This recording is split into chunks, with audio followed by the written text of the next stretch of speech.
try natin yung maalat na nagte-trending. Lagi ko kasi napapanood yun, yung lalagyan mo ng asin, tapos papatikin mo sa kasama mo sa bahay. So, well, pagtitripan ko yung anak ko.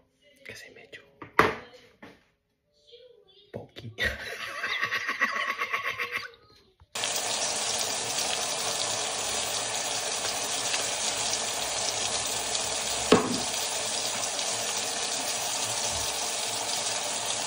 Basta!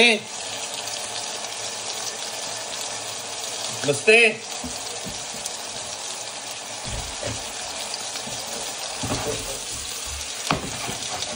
Basta, pato ka. Ano ang abogado, tikman mo. Tikman mo. Sabihin mo kung ayos ang alat mo. Isap ko na. Balik ko na ako.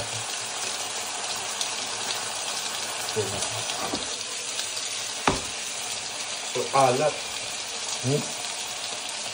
Ang alat. Grabe naman. Ang alat naman. Tikman mo nga.